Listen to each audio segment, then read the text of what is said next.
Teman-teman yang lainnya menjadi histeris dan akhirnya ikut kesurupan lah waktu itu, kesurupan. Dan itu begitu terus, dan kebanyakan yang kesurupan adalah anak-anak siswi.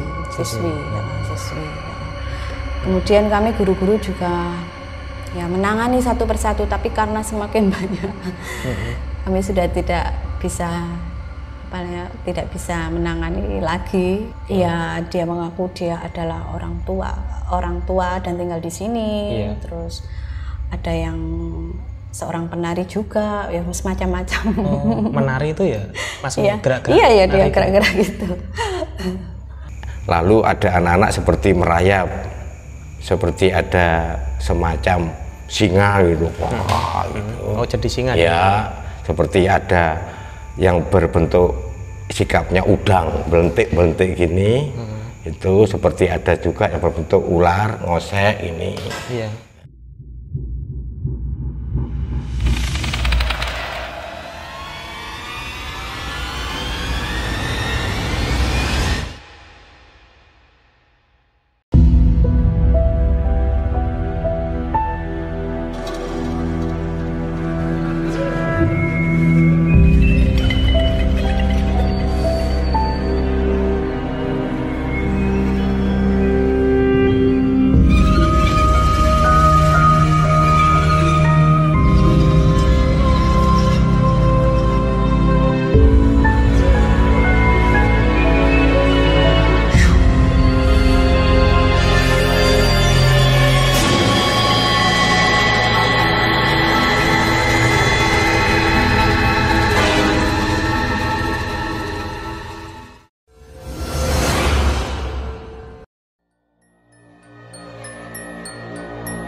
Pemirsa RMTV dan pembaca Jawa Pos Radar Mojokerto, kali ini rubrik misteri akan mengulas tentang bangunan gedung SMP Negeri 1 Kota Mojokerto.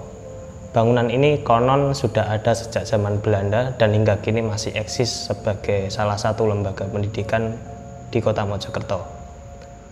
Konon di tempat ini banyak tersimpan berbagai kisah misteri yang pernah dialami baik oleh para pengajar maupun para siswanya.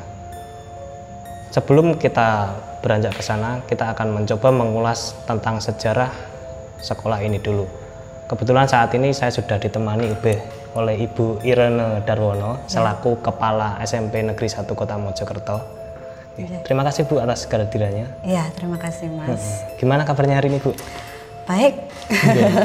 Sudah mulai aktif pendidikan sekolah nih. Iya, betul. Bu Irene mungkin bisa sebagai pengantar mungkin bisa diceritakan sejarahnya gedung sekolah ini seperti apa? Iya. Baik, gedung SMP Negeri 1 Mojokerto ini berdiri pada waktu zaman Belanda, sekitar tahun 1926. Ya. Sudah berdiri tahun 1926 sampai sekitar 1942, merupakan sekolah Hindia Belanda waktu itu. Kemudian pada tahun 42 sampai 45, 1945 itu Jepang masuk ke Indonesia dan diambil alih oleh Jepang menjadi sekolah pertanian Jepang. Ya. Di zaman-zaman waktu perjuangan kemerdekaan tahun 1945 itu sempat pula sekolah ini juga menjadi gudang persenjataan para tentara Indonesia waktu itu. Oh iya. Sampai akhirnya setelah kemerdekaan menjadi sekolah SMP, sampai sekolah sekarang. lanjutan tingkat pertama waktu itu. Berarti memang kalau untuk zaman Belanda itu sekolah ini untuk rakyat biasa atau Iya. untuk pejabat? Waktu pada pemerintahan zaman Belanda itu mungkin lebih dikenal dengan sekolah rakyat ya, mungkin Mulo waktu itu. Nah, iya. Berarti yang Untuk rakyat biasa. rakyat biasa Iya, gitu Pak, ya. betul. Dan sampai sekarang kelihatannya juga arsitekturnya apa itu masih identik dengan Belanda ya Bu? Iya, betul. Dari arsitek bangunannya seperti pintu, jendela, kemudian ketinggian gedung, terus angin-angin itu masih ciri khas arsitek Belanda. Berarti masih asli dari dulu Bu? Betul, iya. Nggak ada yang diganti atau ada beberapa? Ada beberapa bagian yang kami ganti, tapi tidak mengganti keseluruhan gedung seperti lantai, kemudian atap-atapnya yang karena kan sudah kayu-kayunya sudah mulai lapuk itu sudah kami ganti. Ya. Kalau secara keseluruhan masih tetap seperti ciri khas bangunan Belanda. Sepanjang ini jadi tempat SMP dari yang dulunya Mulo itu ada juga penambahan gedung-gedung atau seperti apa? Kalau pada tahun-tahun itu tidak ada, hanya gedung yang sekarang sudah diklaim menjadi cagar budaya kita. Itu ya hanya gedung yang letter L ini saja. Oh, yang di bagian depan ini? Iya, betul. Tetapi kalau penambahan-penambahan itu sudah ada sejak ya sekitar tahun-tahun yang baru, tahun-tahun sekitar 1980-an lah, 90-an ya. Berarti setelah kemerdekaan itu baru mulai ada penambahan-penambahan. Betul. Dan yang masih asli dari Belanda itu berarti ini ya? Iya, betul. Termasuk sudah bangunan tua ratusan tahun lah ya? Iya. Bu, beberapa tahun silam itu juga pernah ada kejadian besar di sini, yaitu waktu ratusan siswa mengalami kesurupan massal itu. Iya, Dan Ibu saat itu juga mengajar di sini ya? Iya, betul. Mungkin betul. bisa digambarkan Bu, kejadian itu seperti apa waktu itu? Tiba-tiba ada salah satu anak itu merasa dia badannya berat, kemudian tiba-tiba sudah ngelantur ngomongnya. Nah, setelah itu sudah tidak bisa dikontrol lagi, tidak bisa dikendalikan lagi, teman-temannya jadi takut ya. Kami guru-guru juga menenangkan, tapi karena banyak anak yang melihat waktu itu, jadi sehingga teman-teman yang lainnya menjadi histeris dan akhirnya ikut kesurupan lah waktu itu, kesurupan. Dan itu begitu terus, dan kebanyakan yang kesurupan adalah anak-anak siswi. Kemudian kami guru-guru juga ya menangani satu persatu, tapi karena semakin banyak kami sudah tidak bisa menangani lagi. Waktu itu kepala sekolah kami Pak Mulip, kami konsultasi bagaimana Pak ini sebagian anak-anak yang tidak mengalami itu diminta untuk dipulangkan. Berarti ketika satu orang yang punya gelagat anak itu tadi Iya, itu tadi betul. pas kegiatan belajar mengajar di kelas. Oh, berarti lagi di kelas ya Bu? Iya. Siang atau pagi? Bu? Siang. Ya sekitar jam 9, jam 10 gitu Mas. Itu siswa kelas berapa waktu itu? Waktu itu kelas 8. Kelas 8. Iya. Sedang belajar tiba-tiba langsung ini Iya. ambruk gitu. Iya, tiba-tiba menangis sendiri, tidak kuat, terus trans gitu ya, seperti itu. Sudah yang lainnya. Dan lainnya juga ikut ketularan itu Iya, tadi. betul. Mungkin berarti saat itu kondisinya kacau banget Bu. Iya, Sampai betul. ratusan orang. Pembelajaran sudah tidak berjalan dengan baik lagi waktu itu. Jadi kami agak kewalahan juga menangani anak-anak. Mungkin ada yang Ibu temukan waktu itu kesurupannya itu bentuknya seperti apa sih? Atau ada yang gimana gitu? Ada yang ngomong sendiri, seakan-akan dia orang lain. Kemudian ada yang berteriak, ada yang menangis, macam-macam Mas. Yang ngomong itu dia bicara biasa gitu atau? Iya, dia mengaku dia adalah orang tua dan tinggal di sini. Iya. Terus ada yang seorang penari juga, ya macam-macam. Menari itu ya langsung gerak-gerak. Iya, dia nari gitu? gerak-gerak gitu. gitu ya. Iya, betul. Dan juga katanya juga ada yang ini apa ngomong bahasa Belanda atau apa? Iya, betul. Ya. Itu yang ngomong orang tua tadi itu atau beda lagi? Beda lagi, nonik-nonik Belanda. Oh, seolah seperti nonik Belanda gitu. Fasih ya Bu ya waktu itu. Ya, seperti terdengar seperti orang Belanda. Ya. Dan itu menjadi salah satu ini ya pengalaman. Iya, pengalaman kami. Dan sampai sekarang nggak ada lagi. Saya harap nggak ada lagi.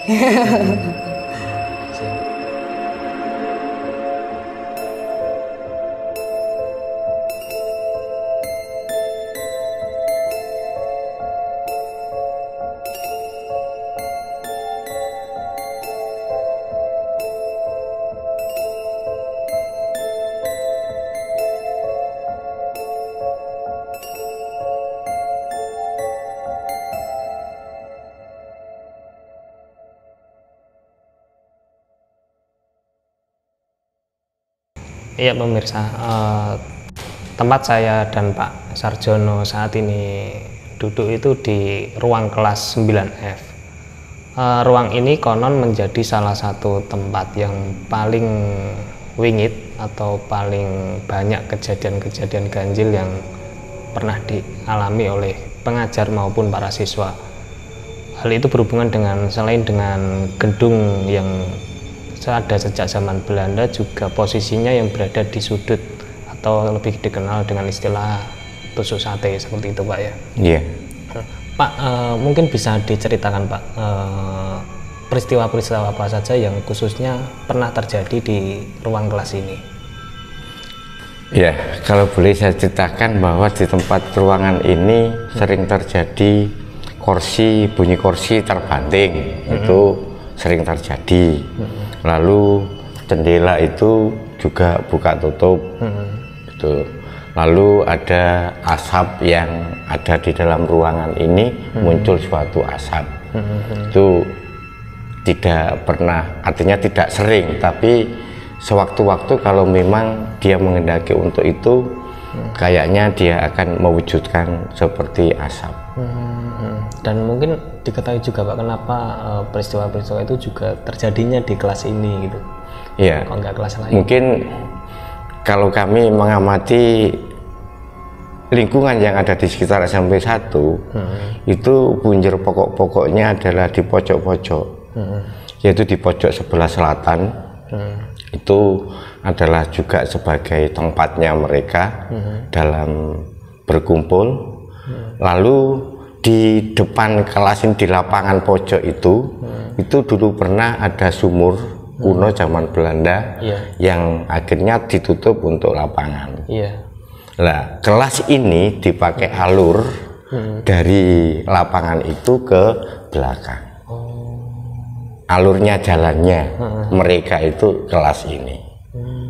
Antara yang penghuni di sumur itu sampai ke belakang. Yang belakang itu. Iya, yang sekarang ini kelas tapi ditempati dimanfaatkan untuk musola. Termasuk kejadian-kejadian seperti suara kursi terbalik, terus pintu terbuka, jendela gerak sendiri, dan asap itu memang terlihat ini Pak ya, terlihat nyata ya Pak ya. Terlihat nyata oleh teman-teman, beberapa teman-teman yang istilahnya peka dengan alam-alam gaib, itu terlihat. Tetapi kalau memang teman-teman yang tidak istilahnya sengaja untuk ditampai, artinya tidak ingin digoda, dia tidak melihat. Hanya beberapa orang yang terlihat kalau ini ada asap dan sebagainya. Dan itu kalau mungkin dari kepercayaan Bapak sendiri, itu maksudnya itu dia ingin menunjukkan keberadaannya atau mengganggu atau seperti apa Pak? Sebetulnya dia ingin menunjukkan bahwa ini adalah tempat saya ada di sini. Artinya mungkin mereka mengharapkan saya jangan diganggu dan dia tidak mengganggu anak-anak yang di kelas ini. Artinya kadang-kadang kalau manusia itu mengusik roh-roh yang semacam itu, entah diberi dupo, dibakar menyan dan sebagainya, itu seakan-akan dia merasa diganggu karena tujuan mereka kalau membakar itu lain. Soal kejadian-kejadian ganjil itu Pak, Yeah. pada 2016 itu juga pernah kan ada kejadian kesurupan massal di sini. Itu areanya kan di deretan kelas ini kan, nggih? Di deretan kelas 9 ini konon katanya, termasuk di kelas-kelas lain itu. Mungkin kalau dari pengalaman Bapak itu waktu itu seperti apa sih Pak kejadiannya? Kejadiannya saat itu ada beberapa anak yang memang entah dia awalnya bermain, entah bercanda dengan teman-temannya, lalu anak itu tumbang, ngomel-ngomel dan kejang-kejang. Nah, akhirnya membuat temannya yang lain itu resah, gemuruh, dan akhirnya kesiapan anak, hati anak merasa ketakutan, perasaannya merasa takut dan sebagainya, sehingga mudah kena tadi roh-roh yang menggoda yang masuk ke anak-anak tadi. Disusul dengan kelas yang di belakang juga begitu, anak-anak yang dari belakang juga lari ke depan karena banyak anak yang tumbang kerasukan tadi. Disusul dari belakang, semuanya diarahkan. Kalau dulu yang pojok itu tempatnya adalah lab komputer, yang sekarang ini dipakai tempat musik. Dan sebelahnya sekarang ini dipakai multimedia, itu dulu adalah tempatnya lab bahasa. Pak, waktu Bapak mendengar kejadian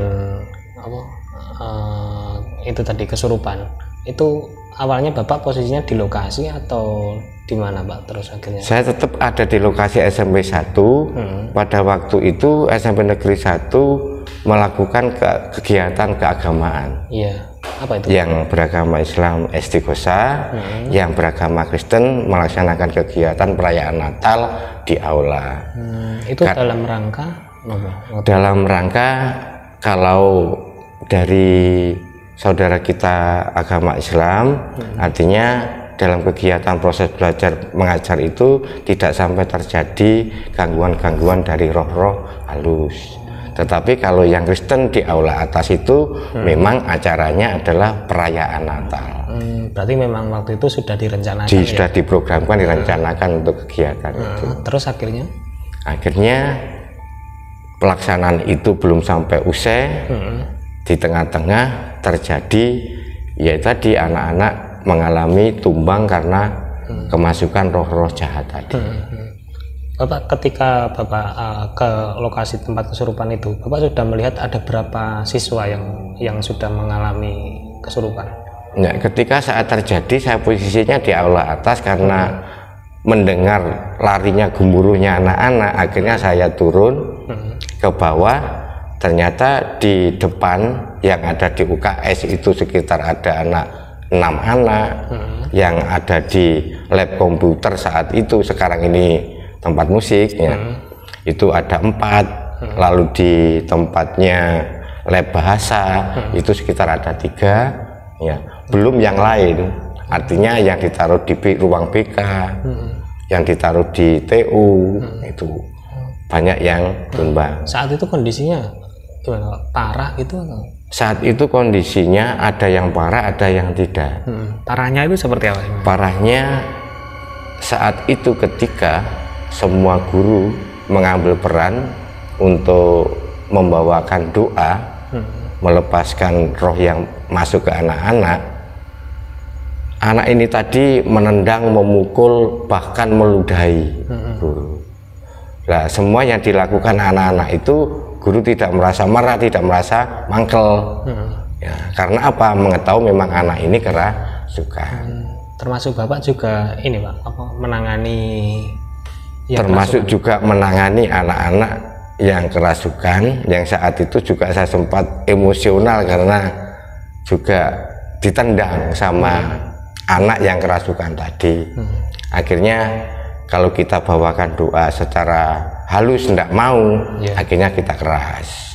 Bahkan saya sendiri diejek ketika anak yang ada di masjid di musala itu, anak kerasukan seorang perempuan, suara perempuan Ketika saya suruh pergi meninggalkan raganya anak itu, dia tidak mau, bahkan mengejek, Kak Iso gitu.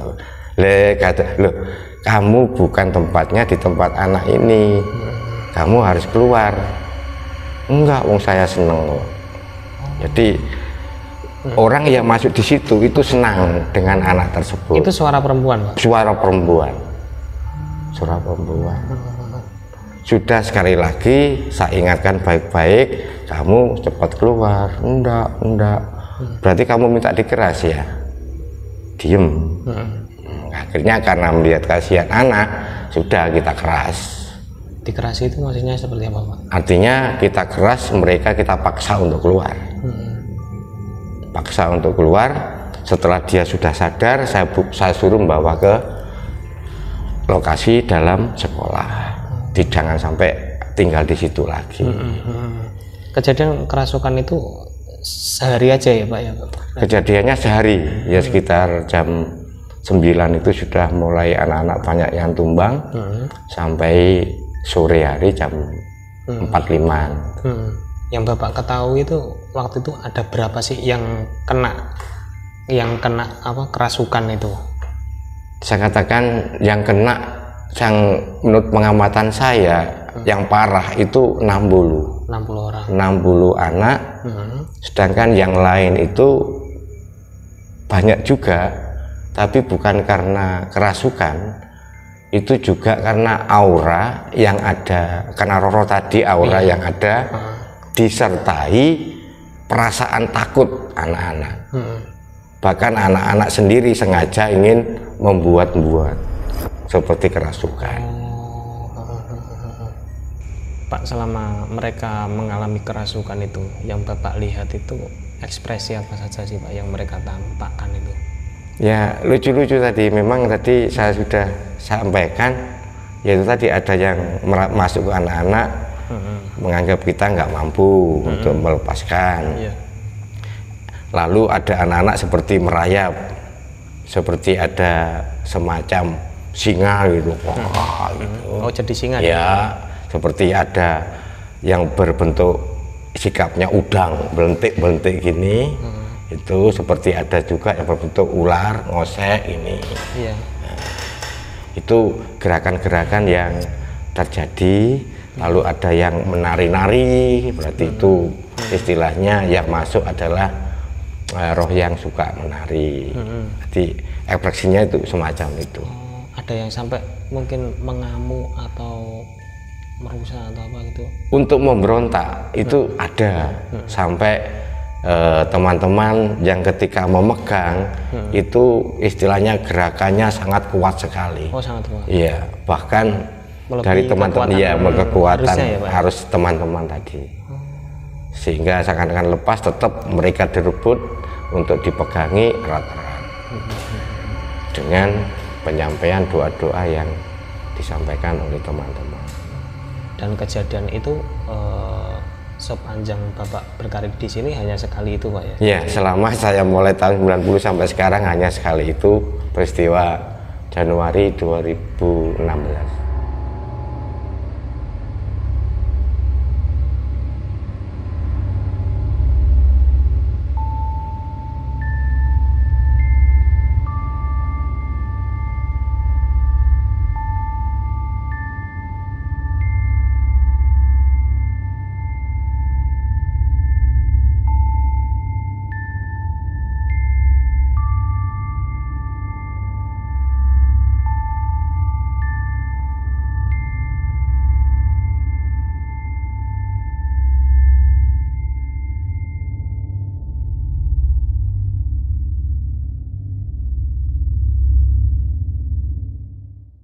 Saat ini saya sudah bersama Mas Ali Mukhtar selaku penjaga sekolah yang sering berjaga malam hari. Beliau juga mengalami beberapa pengalaman mistis selama bertugas di sini. Malam ini Mas Ali tugas patroli malam, Mas? Soalnya yang sapam siangnya udah keluar, jadi saya nerus dari pagi sampai sekarang. Sampai jam berapa nanti, Mas? Jam 10. Jam 10. Iya. kalau malam gini, Iya. itu biasanya patrolinya jam berapa? Jam 8 malam. Itu apa yang dilakukan Mas?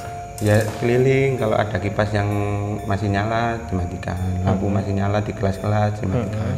Itu. Selama misal kegiatan patroli keliling gitu, ada nggak kejadian-kejadian ganjil yang jenengan alami? Enggak sih, cuma ya itu tadi bunyi-bunyian di kelas, terus wewangian di belakang. Bunyi-bunyian itu seperti apa? Kayak meja jatuh, Iya. itu aja. Kayak ini ya, beledak gitu aja. Iya. Itu sekali aja gitu atau Ya berulang? kalau biasanya 1 minggu pasti ada. Pasti ada ya? Ya, Itu nggak suara ini aja kebetulan gitu? enggak. Pokoknya saya pas keliling, pokoknya kadang 1 hari bunyi, 1 hari enggak. Di ruang kelas berapa? 9C. 9C? Iya, Jadi setiap pas lewat gitu atau gimana? pas lewat. Bunyinya itu? Pas lewat kayak meja jatuh gitu. Jenengan cek juga nggak gitu? Enggak, soalnya pintu Dikunci? Iya. Tapi sekali aja gitu ya berarti? Iya, sekali aja. Selain suara-suara juga kalau di belakang apa Mas? Wewangian itu aja. Wewangian? Iya. Itu gimana itu? Ya kayak bau melati, kayak bau apa itu dupo atau apa itu. Itu aja sih. Di kelas mana itu? Enggak bisa ini kan, soalnya saya kan kelilingnya di lewat depan teman. Enggak gitu, mestinya di kamar mandi belakang turunan. Pokoknya kalau situ pasti sering lah ya. Ya sering Bau-bauan itu ya. ya. Hawanya juga gitu beda nggak Mas sebenarnya? Ya beda sih Mas. Agak mengkorok gitu aja. Udah. Ya kalau ada mengkorok ya baca-baca lah. Kalau mungkin Mas Ali juga pernah dengar ini nggak cerita dari teman-teman atau juga pengajar atau siswa gitu, pengalaman mistis yang mereka alami di sini itu apa aja sih Mas? Kalau dulu guru yang udah pernah cerita ke saya, katanya pas upacara dilihat ada anak yang dikira siswa, Iya. Ditut sampai kelas belakang, masuk kelas dia ikutin, udah nggak ada. Oh, dikiranya itu anak yang mau bolos gitu Iya, bolos upacara. Orangnya pun dia bilang dia bilang aja, katanya dia lihat anaknya itu nembus. Oh, nembus tembok. Iya. Oh, jadi masuk kelas nembus tembok. Iya. Ya enggak, anaknya lewat pintu. Iya. Pas gurunya mau negur apa gimana, nembus. Oh, itu satu anak aja, satu orang. Satu. Dengar Dan cerita itu- sih, dengar cerita aja, nggak pernah mengalami. Dan itu karena yakin itu kan karena dia pakai seragam. Iya, orang pakai seragam. Yes. Pakai Benar-benar kayak siswa iya, gitu kan siswa, ya. Iya. Tapi waktu didatangi ternyata nggak ada. Nggak ada. Dan itu banyak ya yang katanya yang mengalami itu. Satu guru aja. Satu guru saja. Dan itu tapi sering. Enggak sih, cuma 1 kali. Udah. Satu kali. Selain penampakan anak-anak, ada juga yang lain nggak? Mungkin noni Belanda atau mungkin nenek-nenek? Ya, teman-teman pernah cerita-cerita ke saya. Cuma saya juga belum pernah mengalami. Belum Apa yang pernah diceritakan? ketemu. Ya katanya ada noni-noni. Terus apa itu katanya ada apa itu kayak orang zaman dulu dirantai gitu. Maksudnya gimana nih Mas? Orang zaman dulu dia. Maksudnya pakai apa itu kayak disiksa gitu loh Mas. Dirantai kakinya jalan. Zaman penjajahan gitu. Iya. Terus dia jalan gitu atau Jalan. gimana? Dengar apa itu ceritain sih, cuma saya juga nggak pernah mengalami. Terus yang noni-noni Belanda itu ngapain dia? Jalan dari di kelas kalinya aja. Di kelas, depan, di iya, depan ini iya. semua ya? Cuma lewat. Oh, dari yang jenengan terima juga dari mereka ceritanya itu, mereka itu mengganggu gitu atau gimana sebenarnya? Enggak sih. Keberadaan. Kalau mengganggu kan saya juga diganggu, saya nggak diganggu. Cuma dengar cerita-cerita aja. Dari suara-suara yang jenengan alami sendiri tadi juga mereka sebenarnya mengganggu nggak itu? Enggak sih. Pokoknya kita kan juga kerja di sini, ya kita nggak ganggu juga, dia nggak ganggu ya kita nggak ganggu gitu. Oh gitu ya. Terima kasih Mas Ali Iya, sudah sama-sama. berkenan menceritakan pengalamannya. Iya, sama-sama. Baik pemirsa, demikianlah tadi ulasan kita tentang cerita-cerita misteri dan juga sejarah di SMP Negeri 1 Kota Mojokerto. Banyak pengalaman yang dialami oleh para guru, siswa maupun petugas yang selama bertugas di sini, baik berupa kejadian-kejadian janggal maupun penampakan yang di luar nalar. Nantikan terus edisi misteri hanya di Jawa Pos Radar Mojokerto. Sekian.